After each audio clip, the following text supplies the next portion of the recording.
তো আমি আজকে একটা ব্যাগের ভিডিও নিয়ে আসছি, যেটা আমার করার একদমই উদ্দেশ্য ছিল না। কারণ আমি ভিডিওটা করতেছি সাবধানতার জন্য। আমি বাঁশ খেয়েছি, আপনারা বাঁশ খায়েন না।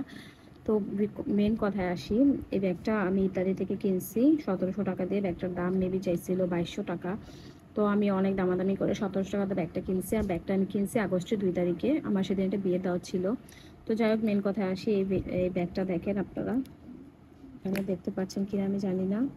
এই যে একদম ফেটে ফেটে শেষ হয়ে গেছে, লেদার টেদার সব ফাটাফাটি হয়ে গেছে।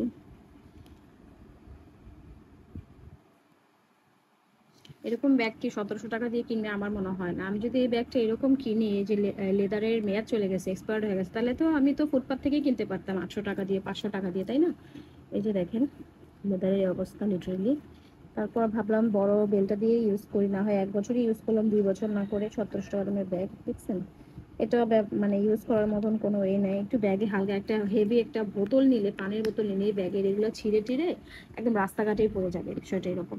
তারপর ব্যাগের ভিতরের পাশে যাই। এই যে হচ্ছে চেনের অবস্থা। চেনের গোল্ডেন কালার উঠে একদম কালো হয়ে গেছে। তারপর আসি এই যে সব থেকে ইম্পর্টেন্ট জিনিস, যেটা এই যে মজার বিষয়, দেখছেন? 1700 টাকা দামের ব্যাগ, 2টা বিয়ে খাইতে পারিনি, শেষ। তো আমার মনে হয় না 1700 টাকা দিয়ে কেউ একটা ব্যাগ কিনে অ্যাটলিস্ট 2 মাস ব্যবহার করতে পারবে না। তো আমি চাইছি, আমি বাঁশ খাইছি, আপনারা কেউ বাঁশ খায়েন না। আমি ইত্যাদিতে এটা নিয়ে গিয়েছিলাম রিফান্ড করার জন্য বা আমাকে এক্সচেঞ্জ করে দেওয়ার জন্য, কিন্তু ওনারা একদমই টোটালি অস্বীকার করছে। বলছে আপনি দেখে শুনে নিছেন, তখন তো এরকম ছিল না, এই সেই। ওনারা ইচ্ছা করলে আমাকে এক্সচেঞ্জ করে দিতে পারতো। এত টাকা দামের ব্যাগ মানুষ 1টা মাস ইউজ করতে পারবে না, এটা কিন্তু মেনে নেওয়া যায় না। আমি যদি এরকম একটা মানে সুন্দর ব্যাগ কিনতে চাইতাম কম দামে, তাহলে কিন্তু আমি যে কোনো মানে মেলা থেকে কিনতে পারতাম 500-700 টাকা দিয়ে। এগুলো এখন অহরহ পাওয়া যাইতেছে। বাট আমি কিন্তু ইত্যাদিতে ট্রাস্ট করে গেছি যে ওইখানে অন্ততপক্ষে আমাকে খারাপ কোনো প্রোডাক্ট দিবে না, কারণ আমি ইত্যাদি থেকে সবসময় সচরাচর জিনিস পারচেস করি। তো আমি আমার ব্যাগটা কেনার পর অনেক অনেক নিয়ে অনেক ডিসঅ্যাপয়েন্ট হয়ে গেছে, আমার অনেক মন খারাপ হয়েছে। আমি কিন্তু এরকম ব্যাগ আরও কিনি, ব্যবহার করি, বাট এটার মতন এরকম ধর আমি কখনো খাই নাই। তো আমি আপনাদেরকে বলতে চাই, আপনারা যারা যারা এই ব্যাগটা কিনবেন, ভালো করে দেখে শুনে কিনবেন। বা ব্যাগের সাথে অনেক সময় কার্ড টার্ড দেয় একটা, এগুলো ইম্পোর্টেড বা এগুলো কপি, মাস্টার কপি, সেটা আমি মানি, এটা তো আর একদম অরিজিনাল না। বাট তারপরে এগুলোর একটা, যে কোনো কিছুর একটা মেয়াদ থাকে, যেই কোনো কিছুর একটা এক্সপায়ার ডেট থাকে। তো আপনারা যখন কিনবেন দেখে শুনে এরকম আমার মতন বাস খাবেন না। ভিডিওটা আমার মেনলি এই জন্য করা, আর বিশেষ করে আলম মার্কেটের বা আলমবাগের মানুষের জন্য করা।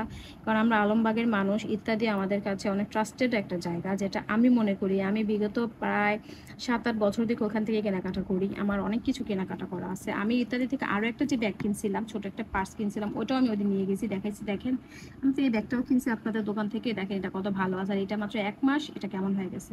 তো ওনারা অস্বীকার করছে, ওনারা ইচ্ছা করলে আমার ব্যাগটা চেঞ্জ করে দিতে পারতো, বাট দেয় নাই। তবে কিছু করার নাই। সবচেয়ে বড় কথা, টাকা এত সস্তা না, টাকা কামাতে অনেক কষ্ট হয় সবারই। তো ভিডিওটা এই জন্যই করা। আপনারা সবাই সাবধান থাকবেন, কোনো কিছু কেনার সময় বারবার চেক করে নেবেন, দেখে কিনবেন। আমার মতো রাশে যেয়ে বাস খাবেন না।